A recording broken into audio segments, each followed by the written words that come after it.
Welcome to my third lecture of gaseous and liquid state for class 11. এটা আমার গ্যাসীয় এবং তরল অবস্থার তৃতীয় ক্লাস। আমরা আজ যে বিষয় নিয়ে শুরু করব সেটা হলো বাস্তব গ্যাসের সংনম্যতা বা সংকোচনশীলতা গুণক। তাহলে এনমোল আদর্শ গ্যাসের ক্ষেত্রে অবস্থা সমীকরণ আমরা শিখেছিলাম পিভি সমান এনআরটি। আমরা আদর্শ গ্যাসে শিখেছিলাম যে সমস্ত গ্যাস পিভি সমান এনআরটি সূত্র মেনে চলবে তাদেরকে আদর্শ গ্যাস বলা হচ্ছিল, এবং যে সমস্ত গ্যাস পিভি সমান এনআরটি সূত্র মেনে চলবে না তাদেরকে বাস্তব গ্যাস বলা হচ্ছিল। তাহলে বাস্তব গ্যাসের ক্ষেত্রে আমার সমীকরণটি পিভি সমান এনআরটি সমীকরণ খাটবে না, তাদের ক্ষেত্রে হবে PV not equals to nRT. ধরা যাক বাস্তব গ্যাসের ক্ষেত্রে পিভি সমান জেড ইন্টু এনআরটি। ঠিক আছে, এখানে জেড একটা গুণক দিলাম যাকে সংনম্যতা গুণক। জেডকে কি বলা হচ্ছে? একটি গুণক যাকে সংনম্যতা গুণক বা সংকোচনশীলতা গুণক বলা হবে। অতএব কি লিখলাম? পিভি সমান জেড ইন্টু এনআরটি। তাহলে জেড কি হয়ে যাবে? জেড সমান পিভি বাই এনআরটি। আমরা জানি আদর্শ গ্যাসের ক্ষেত্রে পিভি সমান এনআরটি, অতএব জেড ইকুয়ালস টু 1 হবে। কিন্তু বাস্তব গ্যাসের ক্ষেত্রে জেড নট ইকুয়ালস টু 1, কারণ PV not equals to nRT. ধরি পি চাপ ও টি উষ্ণতায় এন মোল গ্যাসের ক্ষেত্রে আদর্শ গ্যাস হলে আয়তন যদি হয় ভিআই, আই ফর আইডিয়াল, এবং বাস্তব গ্যাস এবং পি চাপ এবং টি উষ্ণতাতেই এন মোল গ্যাসের ক্ষেত্রে যদি ওটা বাস্তব গ্যাস হয় তাহলে আয়তন হবে ভি। আদর্শ গ্যাসের ক্ষেত্রে জেড ইকুয়ালস টু 1, সুতরাং পিভিআই ইকুয়ালস টু এনআরটি, এবং এখানটাকে ঘুরিয়ে আমরা লিখছি এনআরটি সমান পিভিআই। বাস্তব গ্যাসের ক্ষেত্রে আমরা একটু আগে দেখেছি জেড সমান পিভি বাই এনআরটি। তাহলে পিভির বদলে আমরা পিভি রাখলাম, এনআরটির বদলে আদর্শ গ্যাসের ক্ষেত্রে আমরা কি লিখলাম এখানে? পিভিআই। এখন পি আর পি যদি ক্যান্সেল হয়ে যায় তাহলে জেড সমান হয়ে গেল ভি বাই ভিআই। তাহলে ভি হচ্ছে কি? ভি হচ্ছে এন মোল বাস্তব গ্যাসের আয়তন, আর VI equals to N mole আদর্শ গ্যাসের আয়তন। তাহলে Z equals to V by VI, এখানে যেখানে V equals to N mole বাস্তব গ্যাসের আয়তন এবং VI equals to N mole আদর্শ গ্যাসের আয়তন। পরে আমরা পড়ব বাস্তব গ্যাসের আদর্শ আচরণ থেকে বিচ্যুতি, অর্থাৎ বাস্তব গ্যাসগুলো কেন আদর্শ গ্যাসের মতো আচরণ করে না। ঠিক আছে, তো এখানে আমরা দুটো পয়েন্ট আমাদেরকে খেয়াল রাখতে হবে। 1 নম্বর পয়েন্ট হচ্ছে গ্যাসের গতি ও তত্ত্ব অনুসারে গ্যাস অণুগুলিকে বিন্দু রূপে কল্পনা করা হয়েছিল এবং গ্যাস অণুগুলিকে ধরা হয়েছিল, গ্যাসগুলির আয়তন পাত্রের তুলনায় নগণ্য ধরা হয়েছিল। কিন্তু বাস্তবে গ্যাসের অণুগুলির কিন্তু নির্দিষ্ট আয়তন আছে। ঠিক আছে, এদের নির্দিষ্ট আয়তন আছে। বাস্তব গ্যাসের অণুগুলির অবাধ বিচরণের জন্য কার্যকরী আয়তন পাত্রের আয়তনের তুলনায় কিছুটা কম হয়। এটাকে আমরা যদি খুব ছোট্ট করে একটা ছবি এখানে আঁকি, যে ধরা যাক আমরা এখানে কেমন করছি না, একটা যদি এটা ছোট্ট একটা যদি জায়গা ধরি, পাত্র, এখানে গ্যাসগুলো কি হয়? বিচরণ করে বেড়ায়, ঘুরে ঘুরে এখানে বেড়ায়। কিন্তু গোটা পাত্রটাকে ঘুরে বেড়ালো গ্যাস, এই যে অণুগুলি কি গোটা জায়গাটা ভোগ করতে পারে? না, পারে না, কারণ এই গ্যাসের অণুটি যখন এইখানে যাবে তখন এই পজিশনটি ফাঁকা হয়ে যাবে। অর্থাৎ সব জায়গায় ভোগ করলেও গ্যাসটা, সমস্ত গ্যাসের অণুগুলি গোটা জায়গাটা দখল করতে পারে না। তাহলে যদি আমরা সেরকমভাবে কি করি, তাহলে কি হবে? যদি এইটার গোটা আয়তন হয় তাহলে গ্যাস দ্বারা অধিকৃত আয়তন হবে মাত্র এইটুকু। ঠিক আছে, তাহলে আমরা কি ধরলাম? যে যেহেতু নির্দিষ্ট আয়তন আছে তাই আমরা এই জায়গাটা আমরা গ্যাস দ্বারা অকুপায়েড বটে, তাহলে এই জায়গাটা কি? ফাঁকা। ঠিক আছে, আবার আমরা পড়ি গ্যাসের গতিতত্ত্ব অনুসারে অণুগুলিকে বিন্দু রূপে কল্পনা করা হয়েছিল। গ্যাস অণুগুলির মোট আয়তন পাত্রের আয়তনের তুলনায় নগণ্য ধরা হয়েছিল, যে দেখলে খুব ছোট, কিন্তু বাস্তবে কি না, সমস্ত গ্যাসেরই কিন্তু নির্দিষ্ট আয়তন আছে। ঠিক আছে, তাই এই একটা পয়েন্ট হলো। 2 নম্বর পয়েন্ট কি? গ্যাসের গতি ও তত্ত্ব অনুসারে অণুগুলির মধ্যে কোনো আকর্ষণ বল ক্রিয়া করে না। আদর্শ গ্যাসের অণুগুলির কেউ কাউকে আকর্ষণ করে না। কিন্তু অধিক চাপে গ্যাসের আয়তন কম হয়। যত আমরা কি জানি, বয়লের সূত্র অনুসারে যদি আমরা চাপ বাড়িয়ে দিই আয়তন কমে যাবে। তাহলে অধিক চাপে, কিন্তু অধিক চাপে গ্যাসের আয়তন কম হওয়ায় অণুগুলির তারা খুব কাছাকাছি চলে আসে, ফলে আন্তরাণবিক আকর্ষণ বল ক্রিয়া করে। যত অণুগুলি কাছাকাছি আসবে তাদের মধ্যে কিন্তু আকর্ষণ বল ক্রিয়া করবে। যেমন একটা চুম্বকের একটু দূরে যদি লোহা থাকে, তাহলে যতক্ষণে আকর্ষণ হবে, চুম্বকের কাছাকাছি যদি লোহা চলে আসে তাহলে কি হবে, তাদের মধ্যে আকর্ষণ বলও বেশি হবে। একই রকম ভাবে গ্যাসের অণুগুলি যদি দূরে দূরে থাকে আকর্ষণ বল কম হবে, কিন্তু যদি কাছাকাছি থাকে আকর্ষণ বল বেশি হবে। এবং পাত্রের দেওয়ালে যে পরিমাণ, এবং তাই আদর্শ অবস্থায় আকর্ষণ মুক্ত অণুগুলি পাত্রের দেওয়ালে যে পরিমাণ ধাক্কা দেওয়ার কথা তা বাস্তব গ্যাসের অণুগুলি দিতে পারে না। যেমন আমরা এখানেও যদি একটা ছবি আঁকার চেষ্টা করি, যে এইখানে আমরা একটা ছবি আঁকছি, এখানে যে গ্যাসের অণুগুলি আমার এখানে সাপোজ আছে, এরা পরস্পর কেউ কাউকে আকর্ষণ কিন্তু করে না। সুতরাং এর যতটা ধাক্কা দেওয়ার কথা ততটাই দিচ্ছে। কিন্তু বাস্তবে কি আছে, যদি আমরা নিম্ন চাপে করি তাহলে এই অণুগুলি পরস্পর খুব কাছাকাছি থাকবে। কাছাকাছি থাকলে কি হবে, তারা পরস্পর আকর্ষণ করবে, এবং এই গ্যাস অণুটাকে যদি খুব বেশি আকর্ষণ করে তাহলে এর অত জোরে কি ধাক্কা দিতে পারবে? পারবে না। তাহলে কি বাস্তবে যতটা চাপ দেওয়ার কথা ছিল ততটা কিন্তু এক্ষেত্রে চাপ দিতে পারবে না। তাই বাস্তব গ্যাসগুলি আদর্শ আচরণ থেকে বিচ্যুত হয়ে যায়। তাহলে আমরা এখানটাতে দুটো দেখলাম, যে এদের মধ্যে যে আয়তন তার তুলনায় নগণ্য একটা পয়েন্ট ছিল, আর একটা কি আকর্ষণ বল। আমাদের পরের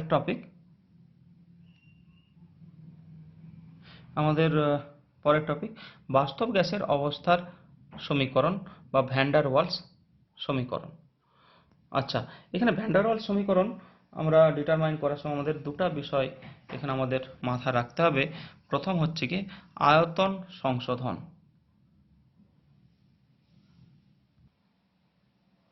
প্রথম পয়েন্ট আয়তন সংশোধন। তাহলে ধরা যাক ভি আয়তনের একটা পাত্র, এই যে পাত্র আমরা নিয়েছি এর আয়তন হচ্ছে কি ভি।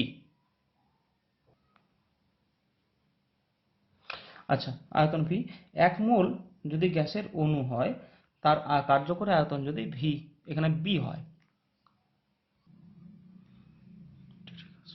আচ্ছা বেশ, তাহলে এখানেতে যে একটা আয়তন আছে এই আয়তনটাকে আমরা ধরলাম ভি। এবারে এখানে গ্যাসের অণুগুলো কিন্তু সব জায়গাতেই ঘুরে বেড়ায়। কিন্তু আমরা একটু আগে কি দেখলাম, যে বাস্তব গ্যাসের ক্ষেত্রে এই যে গ্যাসের অণুগুলি এরা চারদিকে ঘুরে বেড়াচ্ছে, ঠিক আছে, এরা কি গোটা জায়গাটাই দখল করছে? না, এরা চারদিকে এই গ্যাস জারের মধ্যে ভি আয়তনে গ্যাস জারের মধ্যে ঘুরে বেড়াচ্ছে ঠিকই, কিন্তু এরা কিন্তু গোটা এই যে ভি আয়তনটাকে দখল করতে পারছে না। তাহলে কি করছে না, এদের আয়তনটা আমরা একটুখানি কম আয়তন কিন্তু এরা দখল করছে, ঠিক আছে। কারণ কি, গোটা গ্যাস জারের সাপেক্ষে অণুগুলির যে মোট আয়তন সেটা কিন্তু খুব নগণ্য, ঠিক আছে। তার মানে কি, যতটা আয়তন ওর ভোগ করার কথা ছিল গ্যাস অণুগুলি দ্বারা, যতটা আয়তন অধিকার করার কথা ছিল ততটা কিন্তু গ্যাস অণুগুলি অধিকার করছে না। তাহলে কি হবে, আয়তন তো কমে যাবে। এখন যদি গ্যাস জারের মোট আয়তন যদি হয় ভি, তাহলে 1 মোল গ্যাসের অণুর কার্যকরী আয়তন যদি বি হয়, তাহলে এন মোল গ্যাসের কার্যকরী আয়তন হবে এন ইন্টু বি, ঠিক আছে। তাহলে সংশোধিত আয়তন কি হবে, আগে ছিল ভি, এখন হয়ে যাবে তার থেকে এন বি পরিমাণ কমে যাবে। তাহলে সংশোধিত আয়তন হয়ে যাবে ভি মাইনাস এন বি।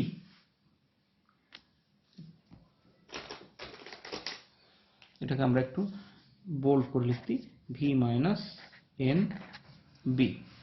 বেশ, চাপ সংশোধন। এখন একটা অণু, এখানে একটা গ্যাসের ধরা যাক একটা অণু আছে, এই অণুটা যদি এরকম জায়গাতে থাকে মাঝখানে, তাহলে সে পাশাপাশি অপর অণুগুলোদের আকৃষ্ট হবে, ঠিক আছে।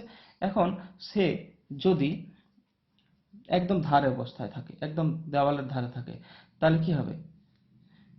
অন্যভাবে তুমি ভাবতে পারো যে এইখানে যে গ্যাসের অণুগুলি আছে, সেই গ্যাসের অণুগুলি তো অন্য অণুগুলিকে তো আকর্ষণ বল তো আছে, ঠিক আছে?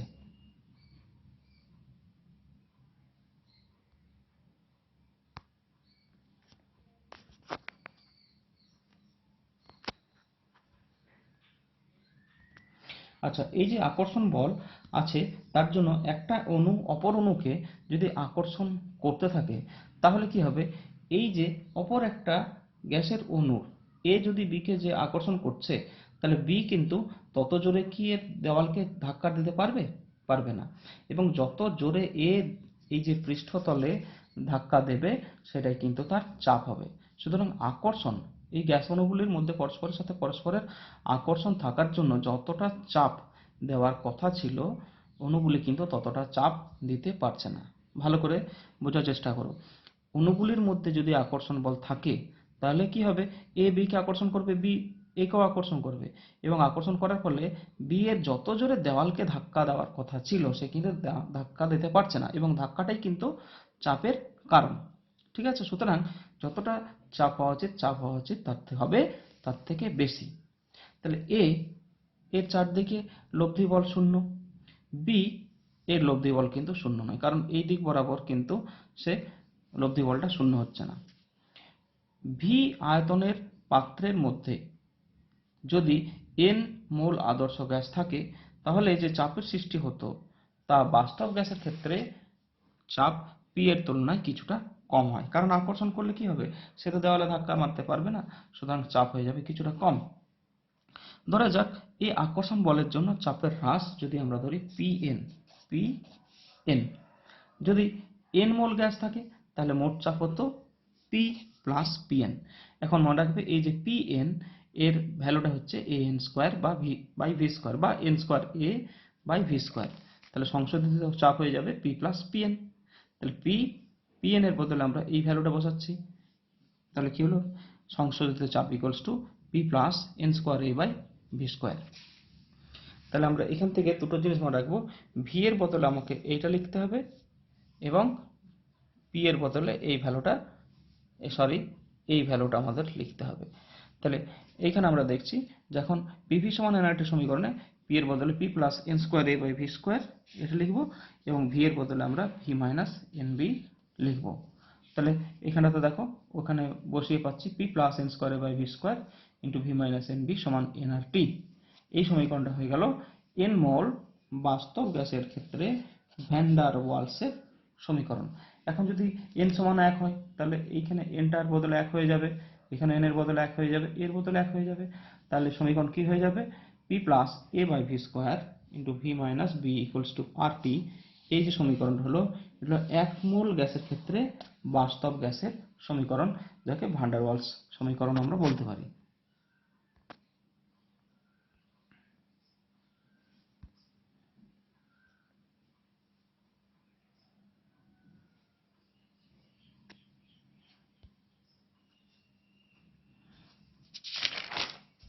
পরের টপিক, ভ্যান ডার ওয়ালস ধ্রুবক এর তাৎপর্য। এর তাৎপর্য পড়ছি। এ হলো বাস্তব গ্যাসের অণুগুলি পরস্পরের মধ্যে ক্রিয়াশীল আকর্ষণ বলের পরিমাপ। এখন প্রত্যেকটা গ্যাস অণুর মধ্যে আকর্ষণ বল যদি বেশি হয়, তাহলে কি হবে? এর মান বেশি হবে, এবং এর মান যদি বেশি হয়, তখন একটা গ্যাস অণু অপর গ্যাস অণুকে খুব বেশি মাত্রা আকর্ষণ করবে, এবং গ্যাসের অণুগুলি কাছাকাছি চলে আসবে, এবং ফলে গ্যাসকে তরলে পরিণত করা সহজ হবে। মনে রাখবে, এর ভ্যালুটা হচ্ছে আকর্ষণ বলের পরিমাপ। তাহলে আকর্ষণ বল যত বেশি হবে, তত এর মান বেশি হবে, এবং এর মান বেশি হলে গ্যাসকে তরলে পরিণত করা অনেক বেশি সহজ। বি এর তাৎপর্য। বি পদটি অণুগুলির আয়তন সংক্রান্ত ধারণা দেয়। বি এর মান যত বেশি হবে, গ্যাস অণুগুলির আকার বেশি বড় হবে, গ্যাস অণুর সংকোচনযোগ্য আয়তন কম হবে, এবং সংকোচন কম হবে। ঠিক আছে, তাহলে বি কি বলছে? বি পদটি গ্যাস অণুগুলির আয়তন সংক্রান্ত ধারণা দেয়। বি এর মান বেশি হলে গ্যাস অণুগুলির আকার বড় হবে, এবং গ্যাসের সংকোচনযোগ্য আয়তনের পরিমাণও এক্ষেত্রে কমে যাবে। এ এবং বি এর একক। আচ্ছা, এখন ভ্যান ডার ওয়ালসের n mole van der Waals সমীকরণ হয়ে গেল P plus N square A by V square into V minus N B সমান এন আর টি। এখানে n square A by V square হলো চাপ সংশোধন জনিত পদ, চাপ সংশোধন জনিত পদ। সুতরাং এখানে এন স্কোয়ার এর যে একক হবে চাপের সাথে চাপের এককটা তাই হবে, কারণ আমরা টাকার সাথে টাকা যোগ করব। হ্যাঁ, তাহলে আমরা কি লিখতে পারবো যে তাই আমরা লিখব যে n square A by V square এর একক সমান চাপের একক। অতএব এ এর একক সমান চাপের একক গুণিত আয়তনের একক তার স্কোয়ার বাই মোলের স্কোয়ার। এখন চাপের একক কি? চাপের একক হয়ে গেল অ্যাটমসফিয়ার ইন্টু আয়তনের একক হচ্ছে গিয়ে লিটার তার স্কোয়ার বাই মোলের জন্যে মোল তার স্কোয়ার। তাহলে একে যদি আমরা একসাথে টানি তাহলে হয়ে যাবে atmosphere litre square mole inverse 2।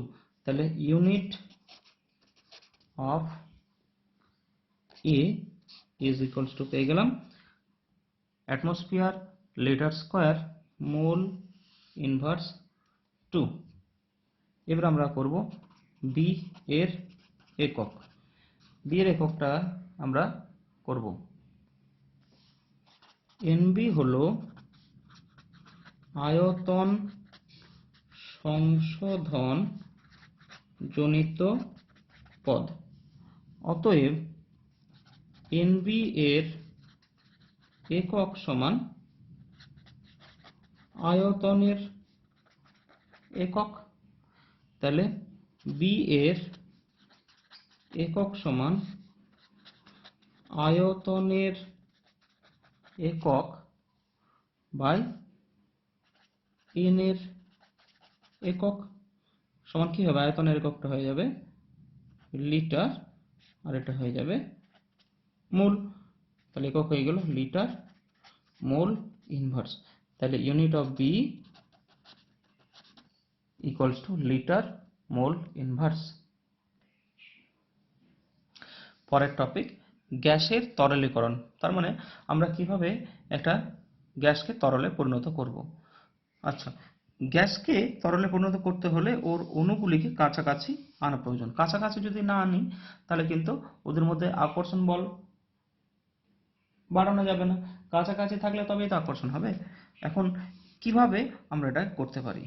আমরা চাপ বাড়িয়ে এবং উষ্ণতা কমিয়ে দুটা ভাবে কিন্তু আমরা গ্যাসকে তরলে পরিণত করতে পারি। কি কি করতে পারি না, গ্যাসের তরলীকরণের দুটো পদ্ধতি আমরা ইউজ করতে পারি। একটা হচ্ছে চাপ বাড়িয়ে এবং উষ্ণতা কমিয়ে গ্যাসকে তরলে পরিণত করা সম্ভব।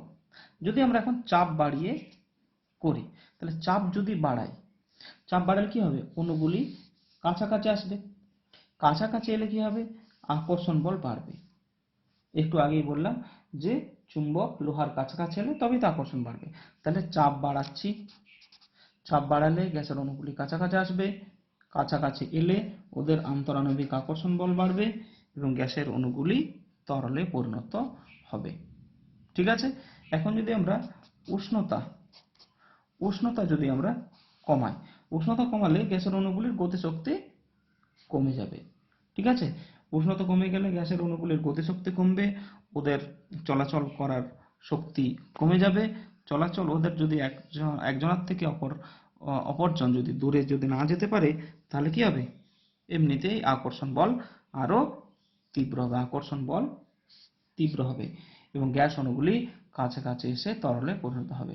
সুতরাং আমরা এখানে যে দুটা পয়েন্ট আমরা দেখলাম, যে গ্যাসগুলিকে তরল করার জন্য দুটো আমাদের উপায় আছে। একটা হলো চাপ বাড়িয়ে আমরা করতে পারি গ্যাসকে তরল, আবার আমরা উষ্ণতা কমিয়েও গ্যাসকে তরলে রূপান্তর করতে পারি।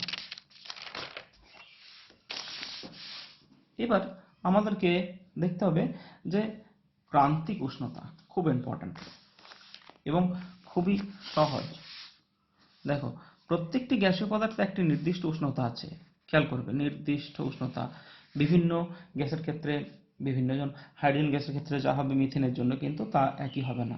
বিভিন্ন গ্যাসের ক্ষেত্রে নির্দিষ্ট উষ্ণতা আছে, যে উষ্ণতার উপরে থাকলে যত চাপই প্রয়োগ করা হোক না কেন গ্যাসটিকে কিছুতেই তরলে রূপান্তর করা যাবে না। ঠিক আছে? তাহলে প্রত্যেকটি গ্যাসীয় পদার্থের একটি নির্দিষ্ট উষ্ণতা আছে, যে উষ্ণতার উপরে থাকলে যত চাপই প্রয়োগ করি না কেন গ্যাসটিকে তরলে রূপান্তর করা যাবে না। তাহলে ওই যে নির্দিষ্ট উষ্ণতাকে বলা হবে গ্যাসের ক্রান্তিক বা সংকট উষ্ণতা। একে বলা হয় ক্রিটিক্যাল টেম্পারেচার। ঠিক আছে?